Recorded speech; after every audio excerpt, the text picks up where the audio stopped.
All right. The first part is giving everybody the definitions of what they thought family was Mhm. on the 7 definitions that were given in order from what they thought the definition of a family was most to the least. So, who wants to go first? Uh, are we supposed to state her name at the beginning? Oh, I guess we can, yeah. I mean, we already did, but I guess it hasn't been on live, so yeah, go ahead. Okay, I'm Lauren Buckin. Okay. I'm Jessica Vasquez. Okay.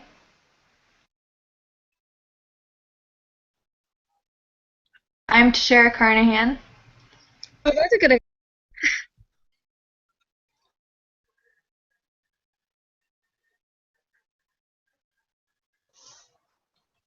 I think, Cami, we lost your thread.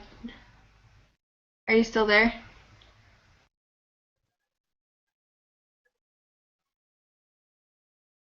She looks frozen. I know she looks frozen. I don't know if it's working. I don't know if she can hear us.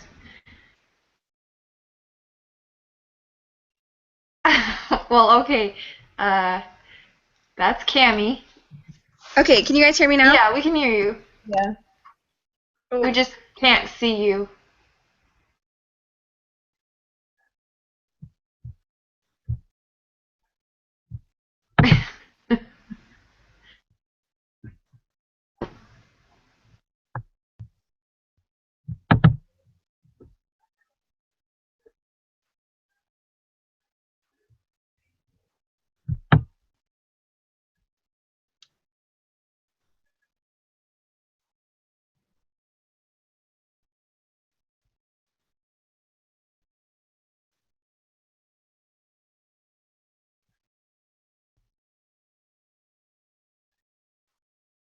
Uh, That's weird because she's like kind of moving. yeah, I think Uh, she's gonna, yeah, she's probably gonna have to reconnect. Hmm.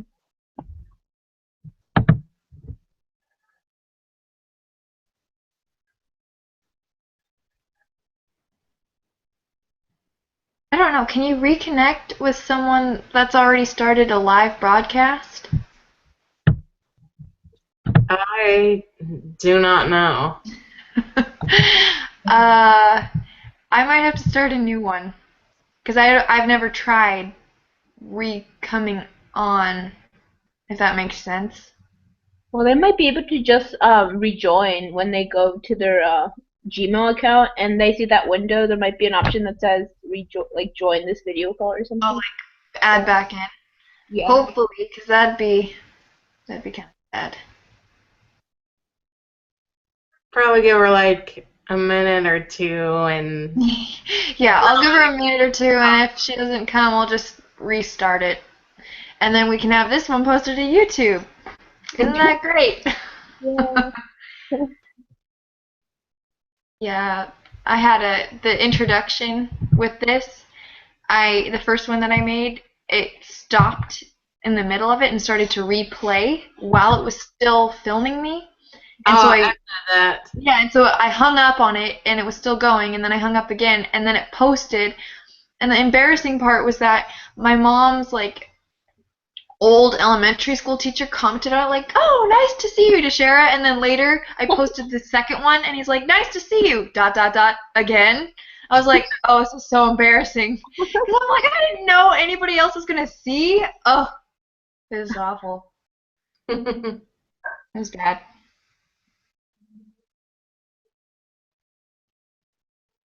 Well, it looks like she added, but her camera's not on. Cammy, is your microphone on?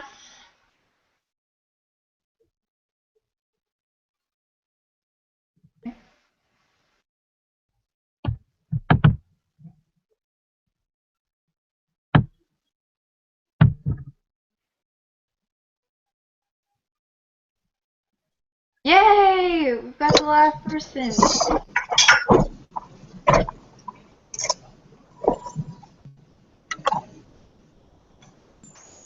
Hello. Hi. Hi. Glad you could join. We're still trying to figure out what's up with Cammy. Okay.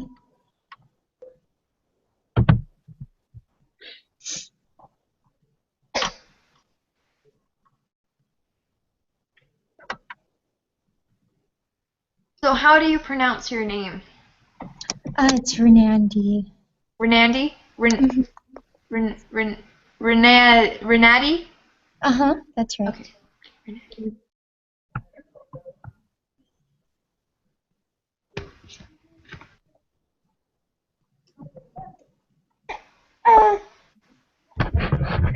And are you on campus? I am, yes. Yeah. Are you in the Clark right now? I'm in the snow because I'm at my husband, but I'm usually in the Clark, yeah.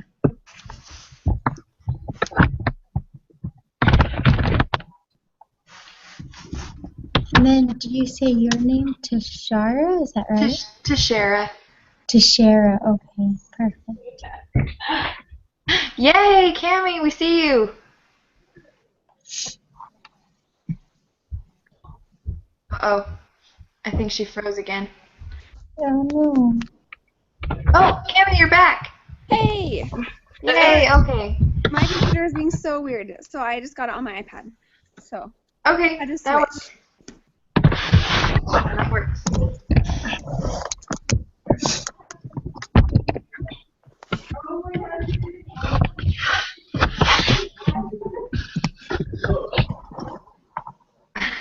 Okay, so do we want to introduce ourselves again now that we're all here?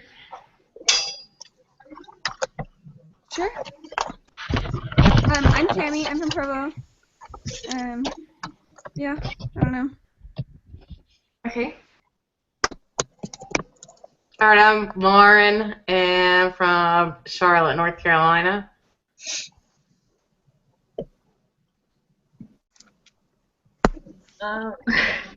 I'm Jessica. I'm from New York. Okay. I'm Renandi. I'm from Texas. Okay, and I'm Tashara, and I'm from Roseburg, Oregon. Alright, so the first part of this was defining the family from the 7 definitions that they gave. Who would like to go first in saying what they thought their first definition was? So the one that we agreed with the most, basically? Yeah. Okay, I'll guess I'll go first. I really like the second one where it says two or more people who share goals and values and have a long-term commitment with each other and that usually reside in the same dwelling place. So like that basically like tells like a mom and dad basically as a start of a family. So that for me was the best definition. Okay.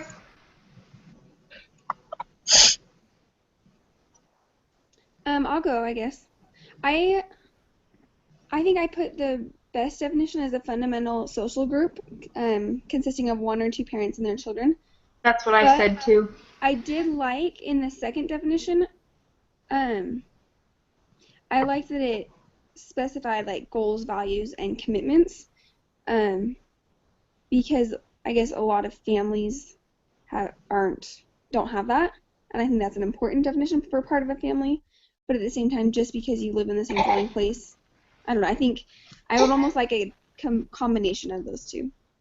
But. Yeah. That is hilarious because in the what is challenging about this activity, that's exactly what I said. I said there are several definitions that could be combined to make one that was perfect, that I would think is a perfect family, but the definitions given on their own didn't quite embody everything that I thought, because I thought the same thing. The first one is good, but I also like the values and commitments, but that could mean a cohabiting couple, that could mean roommates, that could mean a lot of different things.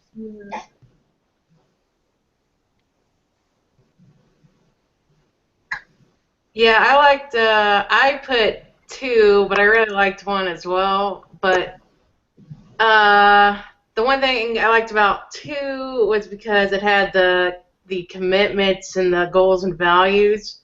But then your family doesn't necessarily have to live with each other. Like, you grow up and then you get married. You're not living with your parents, but you're still family. Right. But yeah, I would have liked like 2 and 1 put together as well. So. Yeah, same with me. I think what you guys have said, I agree with, but I did like the simplicity of the first one, and that's kind of the first thing I think of, but I think it does need a little bit more because, I don't know, I wouldn't define all of that as just a family. Okay. I said as my second one, a group of persons sharing common ancestry instead of the 2 or more people. Just because when I thought of the 2 or more people who share the goals and values, I thought of roommates. Because my roommates living in college, we all had the same goals and values, and we were committed to being roommates for the entire time, and we resided in the same dwelling place. And so with that definition, I kind of was like, okay, I think a group of persons sharing common ancestry is more a family than people who live in the same place. However, I do consider people who I'm really close to family. So, I mean, are we thinking of like the correct family, like we're related, or are we talking about just anybody we consider family? Because that's something to consider too. Yeah, you have a good point. Because, like, the definition, I think it was the sixth one, a group of like things or a class. At first, I'm like, what? But I guess, like, the human family or I don't know, the animal or, I can't think of the right words, but that is the right definition, but not, I guess it depends on what you're thinking about. Right.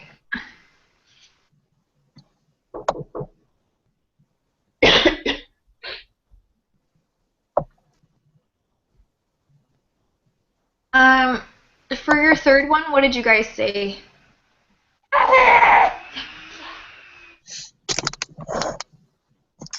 I actually put the third, all the members of a household under one roof, just because like you said, like even though you're roommates and you're not blood related, you become like a family.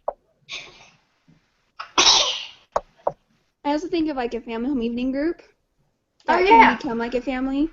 I mean, if you're in an apartment complex, you might be under one big roof, not necessarily in the same apartment, but I don't know, that in some groups that I've been in, it's been more of a family atmosphere. Do you think you can use this room for minutes? Yeah, I agree with that. I put that one actually as number 6, but it's interesting to hear everybody's reasons for why, because it kind of makes me think of why I put it so down far on the list instead. Like, I was thinking more, because I put lineage as my third one. I was thinking of actually being related and having like the family tree. And so it's kind of fun to hear what everybody else is saying. Yeah.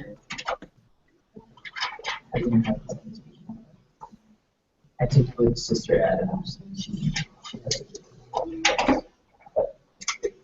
Okay, so and then what do people think about a group of individuals derived from a common stock? What would that mean? I was confused by what I think it means, well, it says the family of human beings, so I just assumed that it meant the human race in general. Like, we're not monkeys, we're not horses, we're humans, and so we're common stock, we're all human. I don't know. That's what I thought. Well, at first I thought like, well, that's kind of a family, but not really. But then I kind of thought about how, like, as a family of human beings, we're all part of Heavenly Father's family. And I was like, oh, I guess that is actually kind of a good definition, because we are all children of Heavenly Father. But, Yeah, I think my husband served his mission in Japan, and a lot of them don't have kids. Instead, they have dogs. And so, because they waited too long to get married. And so, I don't know, I think some people take their animals and they see them kind of like family, which I think is kind of, I don't know, weird. But I think that's how some people view it. So maybe that's the idea I got, and I put that one last because I thought that was really great. But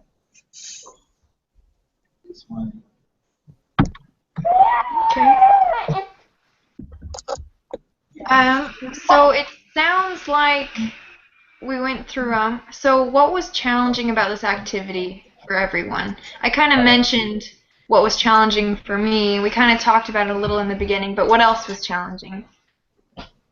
For me, it was just grouping everything in like a specific order. Because in a way, to me, like if they're all combined, they like I don't know how to explain it. In a way, like if they're all combined, they all equal definition of a family. But it was just hard for me ranking them in order. Yeah, I don't like ranking stuff at all. Yeah, and I also think just wanting to take, kind of like what you guys were saying, is take little pieces of each. As well as, like, what I noticed is I kind of had, like, a couple that I'm like, oh yeah, this is a good definition, and the rest were all kind of equal to me, like, they were all, like, sort of okay, but they were, I thought it would have been easier, more clear, to put them in an order. I don't know if that makes sense. Okay. Does anybody else have any comments, or do we want to move on? Pretty much the same thing everyone else is saying. Okay. yeah, All same right. here. So how well do you think the average young adult understands the doctrine of the family? These questions are based off of the talk we read and then President Eyring's little speech that he gave. Yeah. Well, in the talk, it talks about how many of the youth are losing confidence in the institution of families. So they're not really caring about it because we're becoming more like women want to finish school so they can have a good job and marrying later and delaying having kids. Also, in Sister Beck's talk, there's this sentence that says that many youth have insufficient and underdeveloped social skills. Mm-hmm. And you see today, like, all these people rather be on their phones on, like, Instagram and Facebook and whatever, and communicating with people that way. And when they do that, they lose those social skills, and that way they can't really, like, they don't know how to communicate with other people. And that's really important when you're looking for a spouse. So, like, and also they're more, like, relying more on their, okay, oh my gosh, Stephanie, stop. Okay, and they're relying more on their social. I'm doing something. Oh my gosh, I'm sorry. Okay, so they're relying more on. Stephanie, the door's open. Oh my gosh, I'm sorry.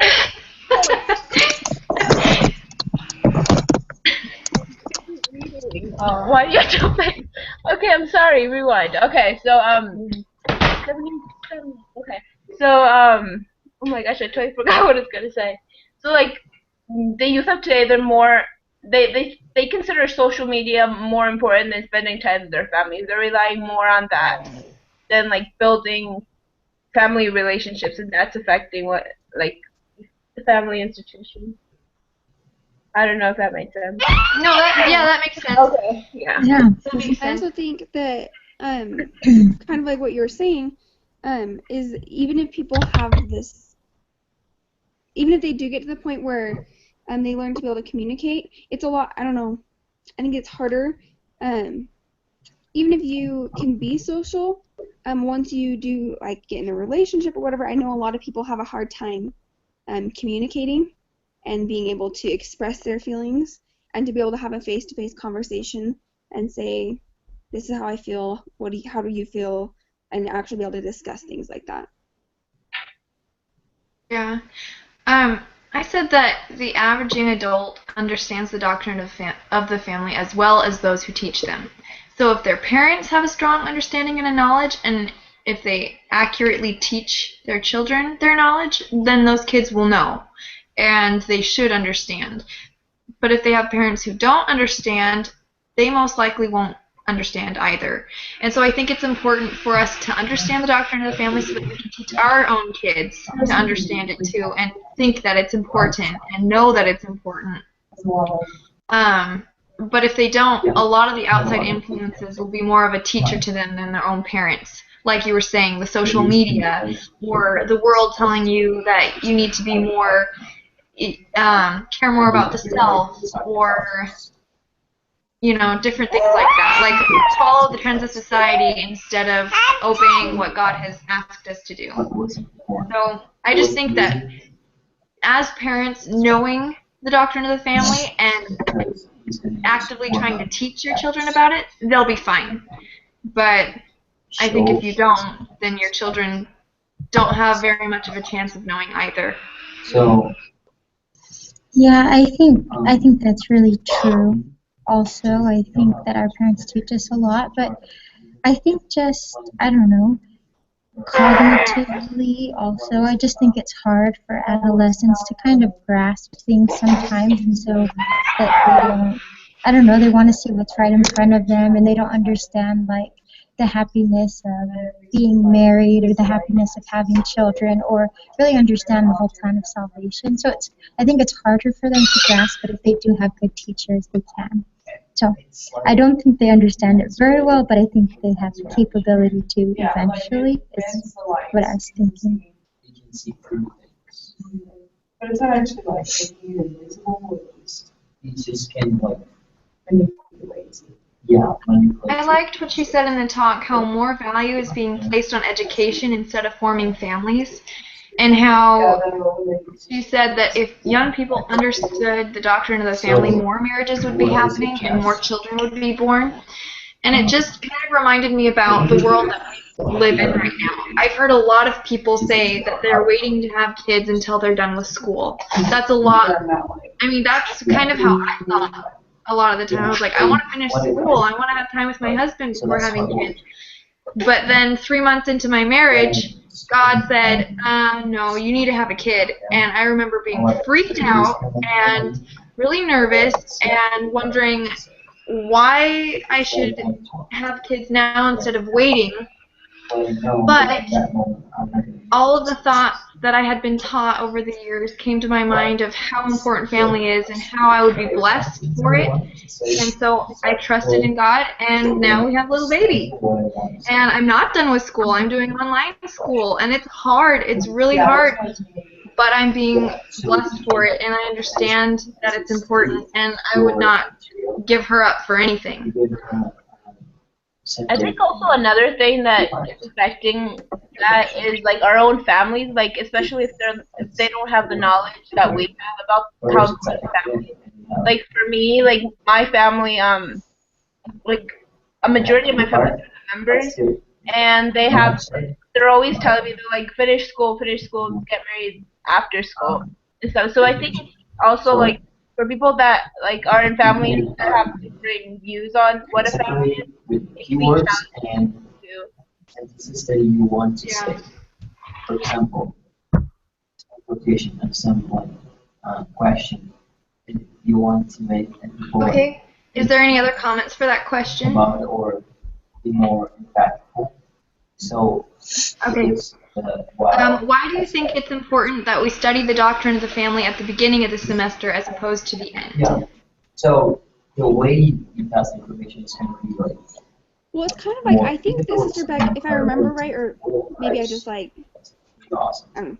If I remember, she said something about, basically, we need to look at everything through the context of the family, and then we need to teach the youth to do that. That's why the church provides so many resources for youth, because it's so important. And in terms of advocating for the family, we need to look at that in context of the doctrine of a family. Does that make sense? I don't know. Yeah, I think kind of go with that. We need to make, I don't know, a strong foundation.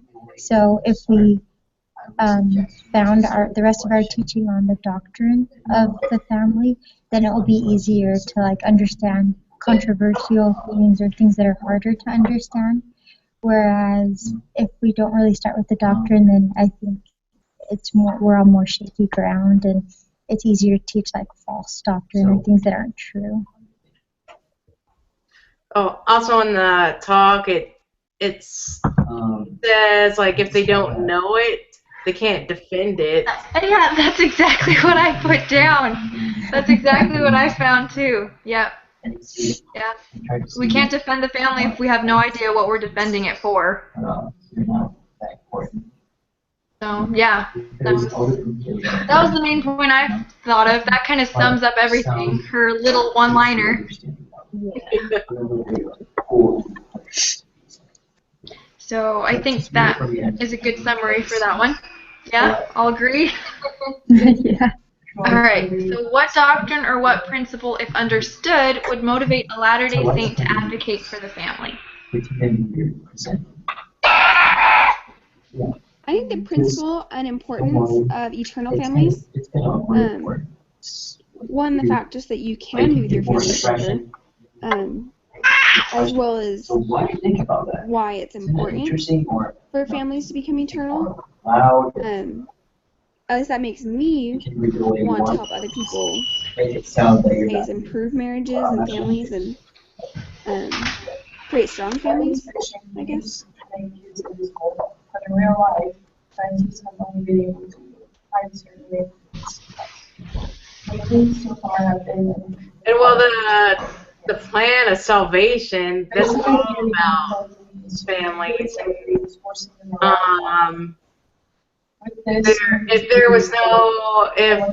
we didn't have this plan, there was no reason that we would be here in the first place. That is very true. Yeah. I had similar idea of having the principle of eternal families, because that's the principle of eternal life, because that's all what we're striving for in the next life, to be with our families. So I think that if people understood that they would be with their family together forever in the next life, they would totally advocate for it. But it's sad to see those that don't really care or don't believe.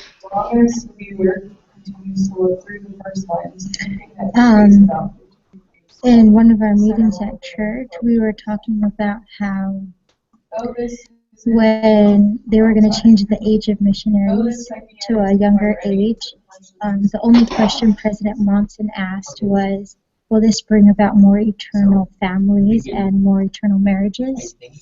And it just made me think that like the whole plan or the whole purpose of the church is to get us to the temple, to get us in eternal families, and that should be our focus too. And if we have that focus, then we can, then we're doing what Heavenly Father wants us to do, whereas everything else is just helping us reach that goal. I like that. Thank you.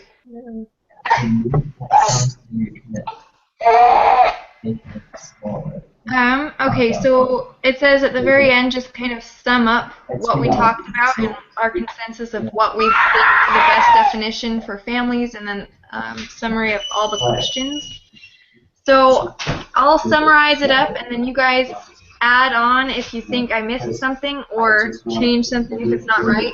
So for the first one, we came up with a family definition was the best of a fundamental society, or a fundamental social group in society, typically consisting of one or two parents and their children, but that definition isn't quite what we want it to be. We want it to also have a little bit of the definition that it says two or more people who share goals and values, have long-term commitments to one another, and usually reside in the same dwelling place.